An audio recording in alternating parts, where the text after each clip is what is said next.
All right, after a long while, back with Colin Nathan, who's back in South Africa again after his sabbatical, let's put it that way, in Russia. Very long, extended trip for you.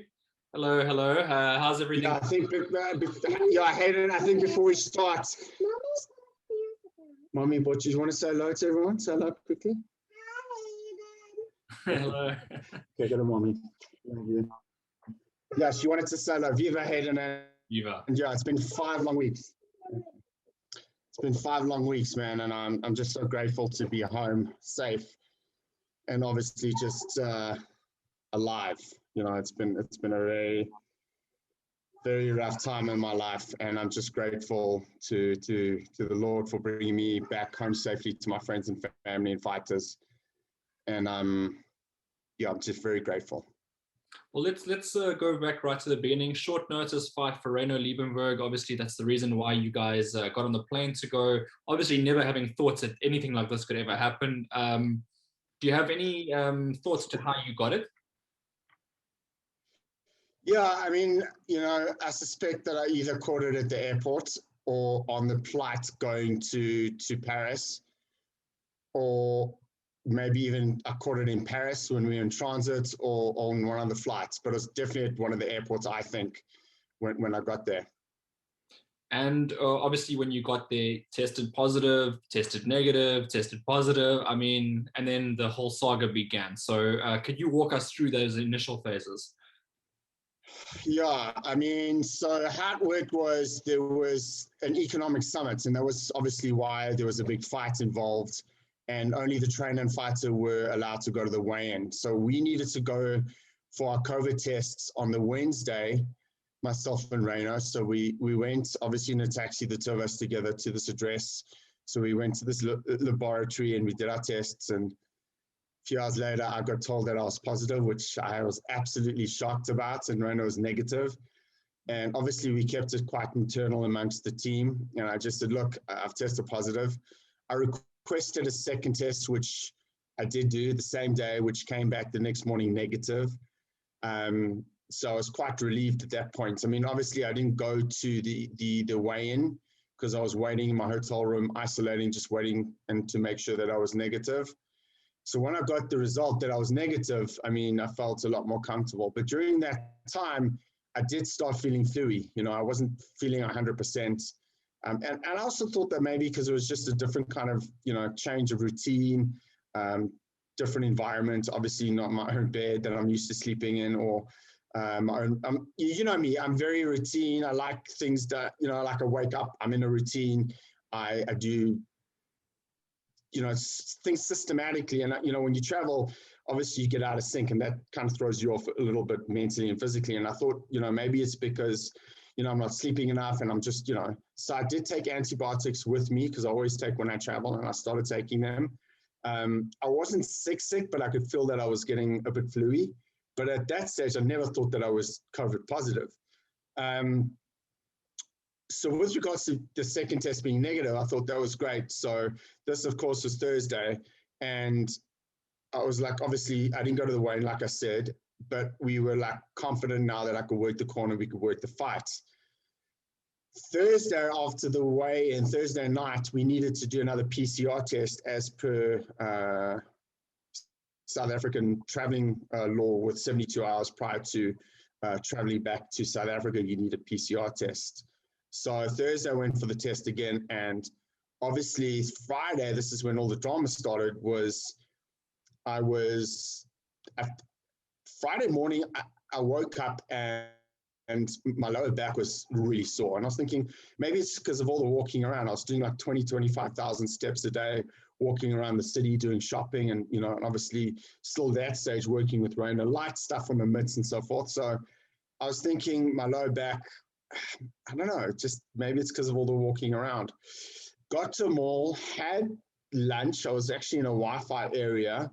I remember actually having a long conversation with you about a subject, a topic that we'll obviously not share on this platform. And then I got a text from the coordinator from the fight saying, Colin, big problem. Where are you? You need to be back in your hotel. the government doctor wants to come and check you out in the hotel because of your first test. So I ended up phoning her and I said, but I've got a second test and it's negative. She said, yes, but unfortunately, because of your first test, it actually was submitted into the Russian national health system. And by Russian law, they have to come and physically take a look and check you out and take you to the hospital for another COVID test. So I was thinking, cool, we could do a rapid test. I'll show them the second test that's negative. It's not going to be an issue. But I also kept saying, I was like, so where's my third test? And she said to me, the coordinator, she said, well, it hasn't been 24 hours and we're still waiting for the results. So, and again, then I got an email from the hotel that we were staying in saying, I'm terribly sorry, but you've tested positive for COVID-19. Please, can you return back to the hotel? So I said, great, I'll be there in 30 minutes. It's like a 30-minute walk. And at this stage, I still didn't think I was positive. Lower back was killing me, really was sore, as I said. And at this stage, I get a call on my phone. I was in roaming, and Laura phoned me, so I knew it was important. She said to me, look, Reno's trying to get hold of you. He's panicked. You are not going to be able to make his fight tonight because you have to go to a hospital. So I said, look, I understand what's going on. Don't panic. That's not the situation. I'm going to show them my negative test. I do know that I have to go to the hospital and just obviously do a quick rapid test, hopefully, and then I'll be able to make the fight. So I get to the hotel and there's a little bit of pandemonium. The GM of the hotel, Oksana, who turned out to be the most amazing human being, who was so good to me, brought me food to the hospital, really did look after me. And I've got to say a big shout out to her. Was waiting for me and she said, look, please go to the hotel room. One of the doctors are going to come check you out. So I said to her, look, at this stage, you've got to understand, I've got a show tonight. This is Friday now. We get it's a few hours away from obviously us going to the venue. I said, is there any way, and I showed her my second test, my negative test. Is there any way we can, just, they can come check me out, maybe even do a rapid test in my hotel room? So she was on the phone, obviously speaking Russian, which again, obviously I didn't understand. So I went into my hotel room. Doctor came to check me out, asked me how I was feeling. I said, look, I've got lower back pain. I am feeling a little flu-y, but I'm healthy, I don't fit, I feel great. I'm ready to work the corner, And I could understand in Russian, basically, I couldn't understand in Russian. She was saying basically in Russian something about a rapid test. Could he go to the hospital because there's a big event tonight? And she was obviously explaining this to me. She spoke really well. She spoke really good English. And basically what happened was they were saying at the hospital, they don't do rapid testing because it's not 100%. They would need to keep me overnight and do a COVID test and just observe, for observation. So at that stage, I kind of knew that I wasn't going to make the fight to Reno. And we all knew that was going to be Reno's last fight. And I was just devastated. Devastated. And so obviously, the choice was up to Reno. And obviously, I wanted him to go and fight. And I said to him, go and fight your heart out, with or without me, you can do this, So the doctor came to check me out, and then a few hours later, the paramedics and the ambulance came to fetch me. And that was also quite traumatic because it's like, dude, I've never been in an ambulance. Like, it was just weird.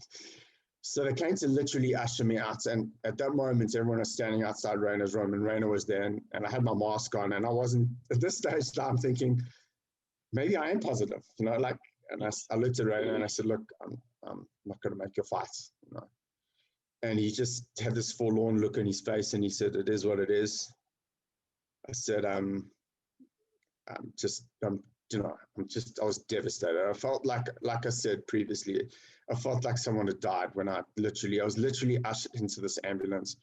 And Oksana, the GM of the hotel, came with me, and I asked her why she came with me. She said, look, Colin, Russian hospital, I know the situation, you can't speak the language, let me just come. So I'm driving in this ambulance, and they were driving so fast. And of course, it's all like kind of covered up, so you don't even know where you're driving to.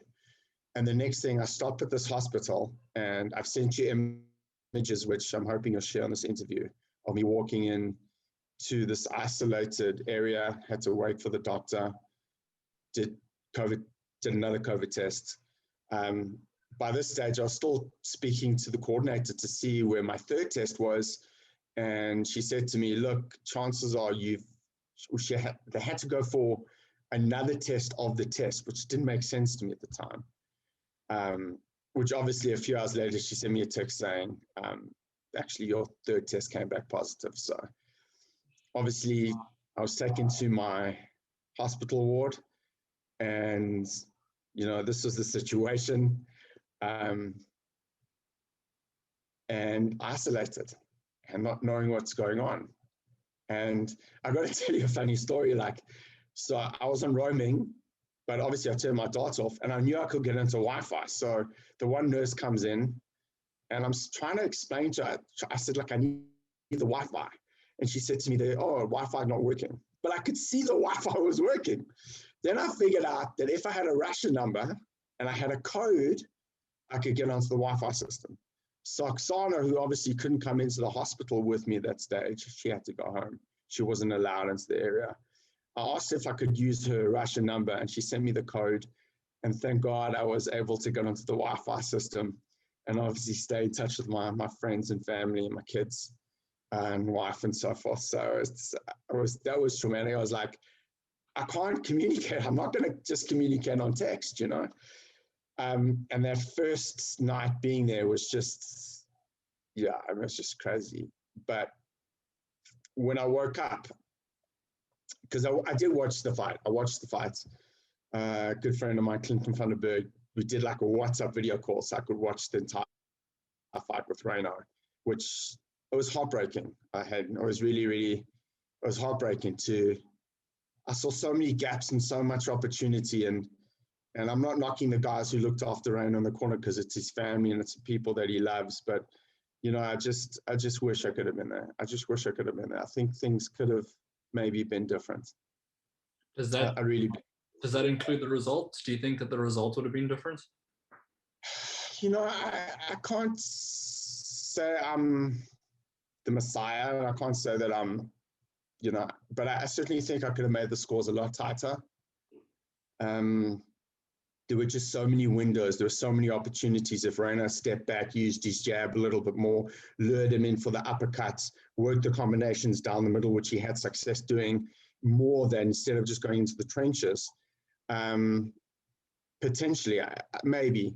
But also, you know, when I got back on Sunday, I watched bits and pieces of the fight, which obviously was recorded, but I haven't had the heart to watch the whole fight because it's just heartbreaking. And I just wish I could have been there for him. You know, I felt terrible, and I still do. It's just one of those things. I just want to quickly take you back to Russia again. Obviously, I know it's not the best memories, but obviously it's well documented that you were there for about a month. 5 weeks. 5 weeks. 5 weeks. I was in hospital for 4 weeks. Sure. So you were there for a very long time, not being able to see your family, not being able to see your friends. I was saying when it cut off there was basically, I mean, it's 5 weeks, but obviously you're going through all these, you know, this not just the sickness, but like a mental warfare. You can't see your family for that long. You can't see your friends for that long. So in terms of going back to that place that you were at the time, I mean, what was it like, if you could explain all that? Yeah, so the environment was, look, the hospital was really good. The nurses and the medical staff and Dr. Andrea, who I've got to say a big shout out to, was really wonderful to me. They were great. The problem is that you're in isolation and you know, you by yourself and you can't speak the language. So Google Translate came in very handy. You obviously pick up certain Russian words like da meaning yes and yet meaning no, хорошо meaning you're okay, and очень хорошо meaning you're very okay. But it was rough, man. It was rough. And I tell you when it really hit me. So like the first night, okay, so I'm in this environment. I don't know how long I'm going to be here for. I'm sure I'll be here for a few days and I'll be able to leave. So the third day, I go for a chest x-ray, which was clear, which was great. But the doctor said to me, in 2 days' time, you need to go for a CT scan because they don't always pick up what's going on in your lungs. And when I got the results back from my CT scan, I was told that I had pneumonia in my left lung. And that's when I started really breaking down, because I've had friends who are my age who drove themselves to hospital, to a COVID ward, and 2 days later, they died.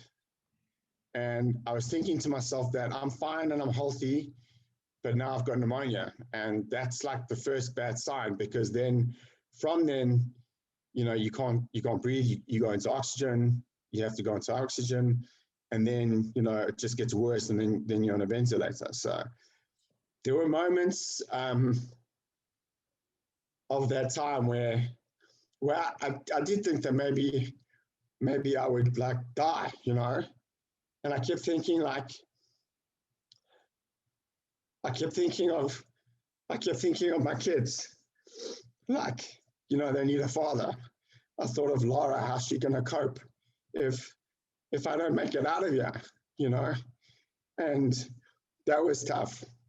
Because that was the first time I thought, like, maybe I'm gonna die.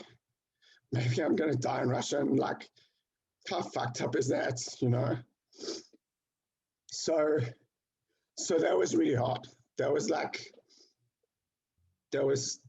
probably one of the toughest moments of my experience there in the 4 weeks. Sure. And for people that might be traveling abroad at this point, I mean, the risks are real. I mean, you could get stuck somewhere and go through what you're going through. So, I mean, what is your sort of advice for people considering travel? Look, I think before I answer that question, I think, like, I always thought I would get COVID. Like, I always thought that I'd contract the virus at some point. But geez, I never thought I contracted in Russia. I think that's the story. The story is that Colin's in a Russian hospital for a month and he got COVID. What did they treat you with, vodka? No, everyone's asking me that. I promise you, that didn't even cross my mind. A lot of the painkillers worked because I was really, really sick, Hayden. Before I go back to being really sick, to people who travel, you got to live your life. You got to travel. Right now, I think now, particularly in South Africa with this third wave, and we've got to mention Hans Stone Dwaba passing away just tragically because of COVID. I mean, this shit's real. This virus is a killer. And if this isn't a wake-up call for anyone, I've shut my gym down, as you know. I'm not letting my fighters train. It's just too risky at the moment. The numbers are crazy right now in Gauteng. But things will eventually calm down. The vaccine is rolling out. People are taking the vaccine. People are being able to beat the virus. I'm obviously very fortunate to be one of those people. But, you got to live your life. You got to live your life, and you got to be able to feed your family. I had a friend saying I was silly to go overseas, but, this is how I pay the bills. This is how I feed my family. You can walk across the road, high-five a friend of yours, and you can contract the virus. It's just so bizarre that I was working midst with Rainer, and I'm the most cautious guy, as you know, even in my gym, wearing a mask. But in Russia, when I was catching mitts from him, I wasn't wearing a mask. We were breathing on each other, and I'm positive and he's negative. So there's so many things we don't know about the virus, So going back to your question, people have to live. But you got to be cautious. I was cautious, and I still contracted the virus. Going back to me being sick, so that first night with my back being really so sore, I went to sleep, no problem. But I woke up the next morning, and my kidneys were just so sore. I just couldn't bear the pain. I was in so much pain the first 2 days, I couldn't even get out of bed. The fatigue was just something unreal. The headaches that I was experiencing, I just couldn't, something that I just couldn't experience, like I just can't explain. And that first week, and then like every single day there was like a different symptom. So the first day was my back, then it was my kidneys, and then I had such major headaches. And then of course then I contracted a sinus infection because of the COVID, which obviously prolonged my stay in the hospital. But by then I kept testing positive, which was, so the window period, the story goes that you can test positive from 10 days to 4 weeks. Now, the Russian law is foreigners are only allowed to be discharged from the hospital upon giving a negative result, because they wouldn't allow me to isolate in my hotel. And obviously I didn't have a place of residence in Russia, so I couldn't stay anywhere. And they would not allow me to be discharged until I produced a negative result. So in total in my life, I've had 28 COVID tests, 17 have been negative, and I've had 11 positive cases, and so positive tests, and those were in Russia. So I kept testing positive. I'm a journeyman. You can call me a journeyman record. It's a journeyman record. But by that stage afterwards, I developed a sinus infection because of the COVID, and I had terrible pain around my sinus area, my eye, and just going up. And I was told that I had to do a sinus puncture in a chair with a local, and that was just not pleasant. And then I was told, this was on a Monday, I was told that I would have to go on antibiotics, and I would have to obviously stay in the hospital longer, and potentially on the Thursday do another sinus puncture. And at this stage, I broke down. I was just like, when am I going to see my family? When am I going to go home? It was killing me. It was just very traumatic. I missed my kids. I wanted to go home, and I missed my wife. I missed my friends. I missed the fighters. Like, why is this happening? And why do I keep testing positive? So it was just one thing after another, man. And I was just like, why is this happening to me? And then I got to the point where I had a lot of friends and love and support, and I did notice a lot of love on social media. And I have to thank everyone who reached out to me, who stayed in touch with me. But it got to the point where I got the same question every single day: when are you leaving? When are you coming home? And I just got so hurtful that I started ignoring the question, because like I don't know. And then when my friends realized that I was getting irritated with the question, I got messages like, well, we're sending you love, light, and positivity. And I wrote back, well, actually, forget about the positivity. I'm trying to be negative so I can leave this place and go home. I mean, I can't ignore the love that was given to me from people all over the world. But it was just a very, very traumatic, rough experience, Hayden. And it's something that will be with me for the rest of my life. And it's something that it's definitely a humbling experience. When I went down a few times for the CT scans, because for the sinus issue, and then obviously my lungs, and then a chest x-ray as well, I saw gentlemen who was probably a few years maybe older than me, in a wheelchair, but battling to breathe, and it freaked me out. And I was thinking, like, I'm so grateful. So I just want to thank God, Hashem, that I can still breathe. Because, the question is, are you on oxygen? Well, thank God I wasn't on oxygen, but it was definitely like, it definitely freaked me out. I mean, I mean, I have to say that I think this has probably been one of the biggest life-changing experiences that I've ever, had. Obviously with Jamie being born as well, that was obviously also a very scary situation. The thing is, you're so vulnerable at that moment, in those moments, particularly because you can't speak the language. You don't know what is wrong with you. You're COVID positive. You don't know when you're going to be released. You don't know what's happening. and you're just reliant on the doctors and the nurses and the medication and drugs that they're giving you. And the vulnerability is, it does humble you, but it also scares you because you don't know what's going on. You know, like, I guess if I was in South Africa, at least I would have known, maybe. I don't know. But being in a foreign country where I couldn't speak the language, and I was reliant on Dr. Andrea to keep coming in and telling me what was going on, you know, you don't know. And it's, I don't care how tough you are, you know, like mentally, you know, I was tough, but there were times, like I said, where I just broke down. I just broke down. And now, just from a medical point of view, do you experience any side effects from this? Oh yeah, definitely. I'm still, when I walk around, I'm out of breath, which is really weird. My eyesight's a bit blurry, so I'm not sure if it was because I was on my phone watching Netflix and checking the messages all the time without glasses for the last 4 weeks, but my eyesight's definitely blurry. I need my glasses when I'm reading stuff and even when I'm driving. I'm still a bit wonky when I walk. It's kind of weird. But I know I can still feel that I'm not 100%. So I think it's going to take a little bit more time. I was told that I can't exercise for 2 months, Sure. which obviously is difficult.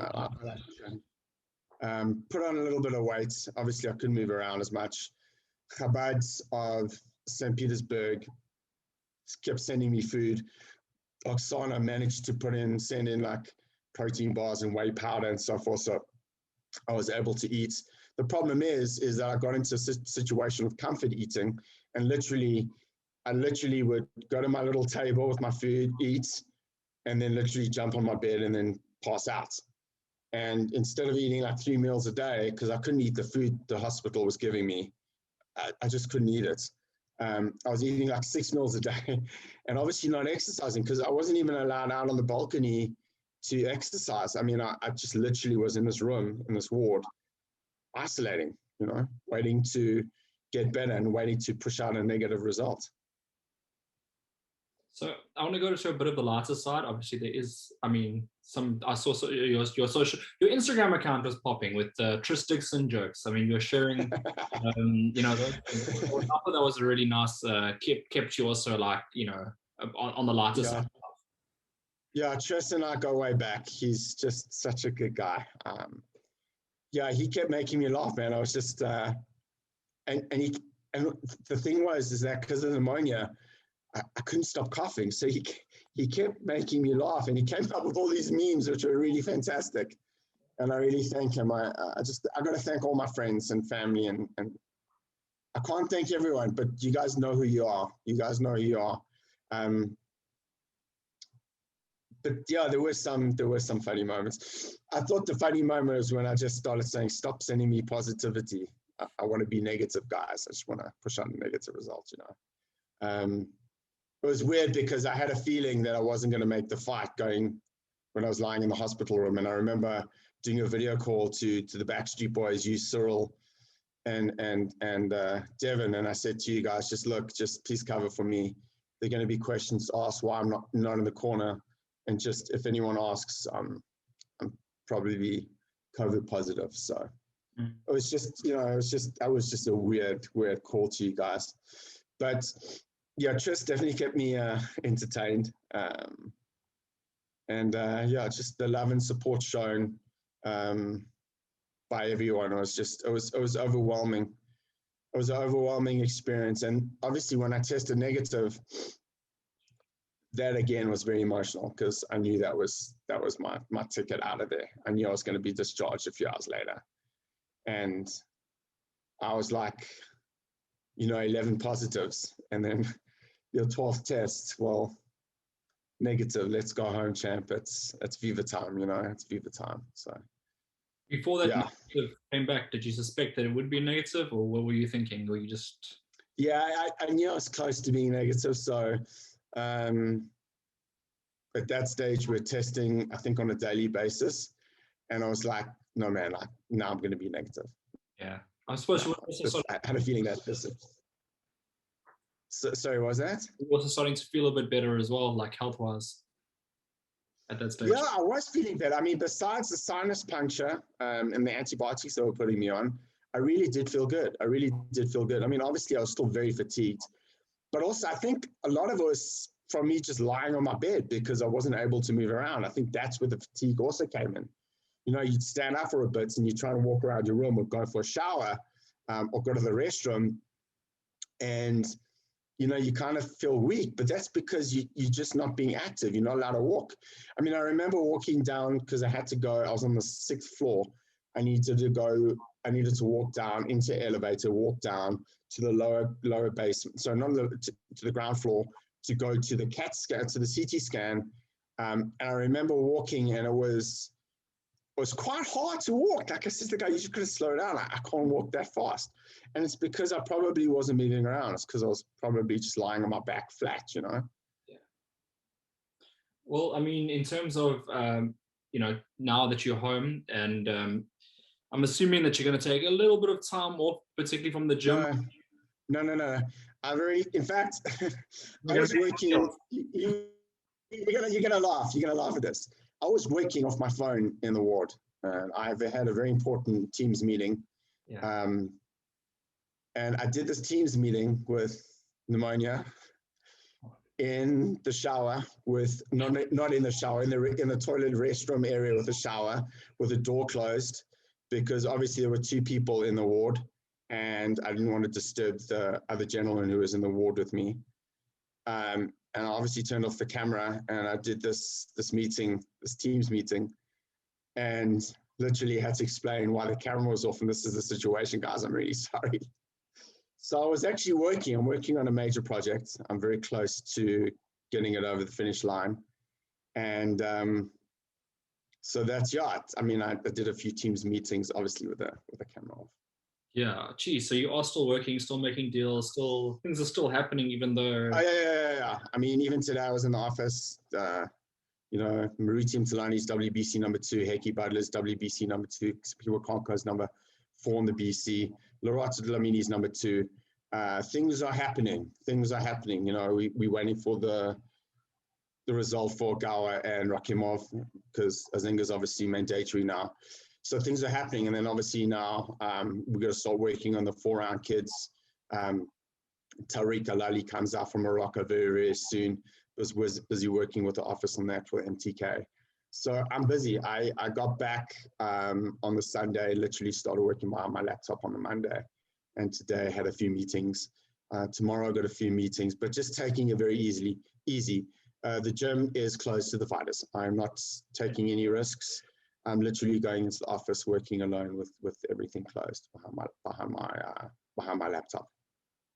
So, I mean, due to your personality, this question's going to come in here. So obviously we haven't seen you for a long time. And as soon as you have the opportunity to film yourself on Instagram, you do a barber's clip. And, you know, you basically, I mean, yeah, was that on your mind? How long was that on your mind for? You must have been like, oh, okay, I need a fresh fade or something like that, right? So I did bring my detailer in with me. I shaved twice. But, you know, at that stage, you're just so sick and fatigued. You just don't care, you know, how you look. I mean, it's not like you have to put on makeup and impress everyone or anyone in the hospital, you know. My hair was, I didn't have a haircut for a month. Normally, I cut my hair once a week, as you know.